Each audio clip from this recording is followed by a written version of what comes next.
Hello, it's Annie Mazes from Workman Publishing, and we are back with another episode of Bite Size Book Buzz.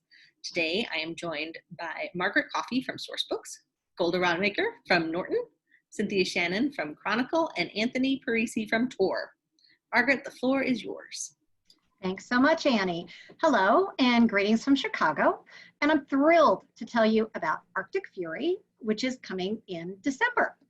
A dozen women join a secret 1850s Arctic expedition, and a sensational murder trial unfolds when some of them don't come back. What happened out there on the ice? Greer Macallister, author of The Magician's Lie, Girl in Disguise, and Women 99, is back with a fascinating premise, complicated characters, a herring expedition, and a tense murder trial. Eccentric Lady Jane Franklin makes an outlandish offer to adventurer Virginia Reeve. Take a dozen women, trek into the Arctic, and find her husband's lost expedition. 4 parties have failed to find him, and Lady Franklin wants a radical new approach, put the women in charge. A year later, Virginia stands trial for murder. Survivors of the expedition willing to publicly support her sit in the front row. There are 5. What happened out there? Set against the unforgiving backdrop of one of the world's most inhospitable locations, Macallister uses the true story of Lady Jane Franklin's tireless attempts to find her husband's lost expedition as a jumping off point to spin a tale of bravery, intrigue, perseverance, and hope. Please download a copy of the eGalley on NetGalley or Edelweiss and contact me if you need anything else. Have a great afternoon. Thanks. Hello, everybody. Thank you for tuning in. Today, I want to tell you about a book from a publisher that Norton distributes, Tin House Books. The House on Vesper Sands by Paraic O'Donnell is a Victorian mystery with lots of atmosphere of the dark streets of London. There's a lot of banter between Inspector Cutter and Gideon Bliss, who sort of stumbles into helping out the inspector while they're both trying to figure out what is happening to young women going missing in London. And we also have an intrepid female reporter on the case. The publisher at Tin House calls it a mix between Sherlock Holmes and Jane Austen. And I can't say it any better than Helen Macdonald, who called the book funny, eerie, tender, haunting and unsettling, smokily atmospheric, and fantastically enjoyable.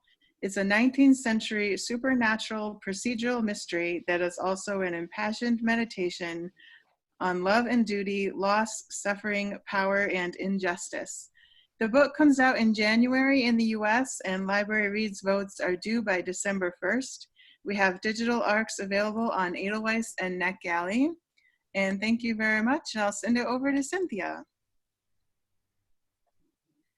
The Flavor Equation will be published October 27th, 2020.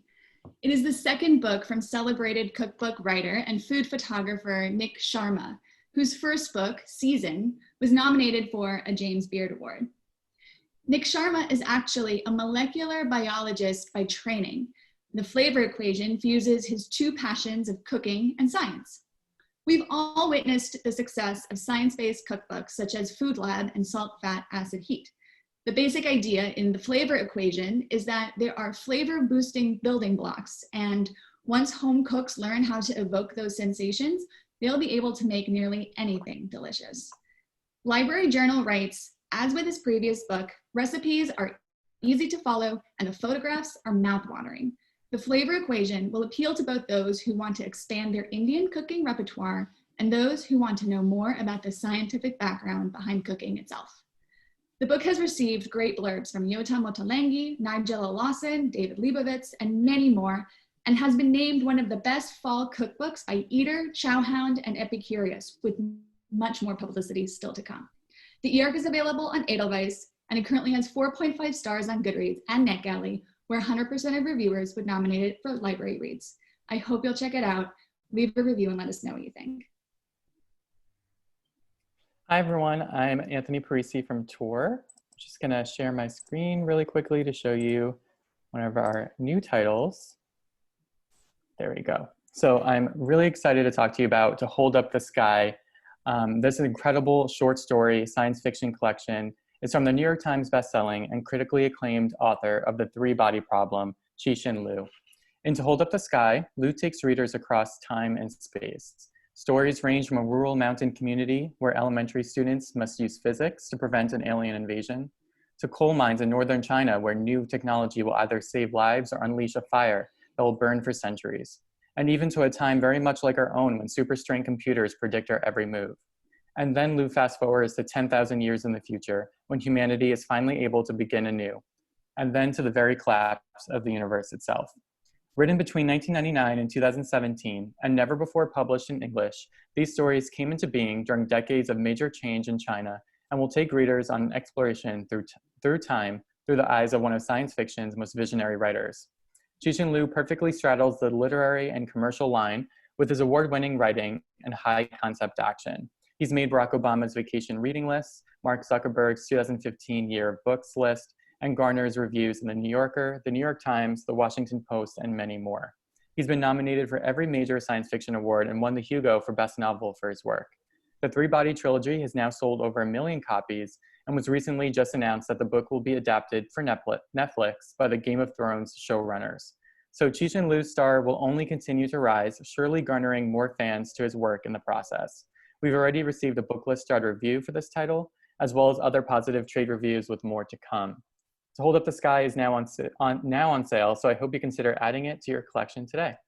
Thanks, everyone. And thank you all for tuning in. We hope that you have found something to read. I certainly have. And don't forget to tune in to next week's Bite Size Book Buzz. Thank you very much. Take care.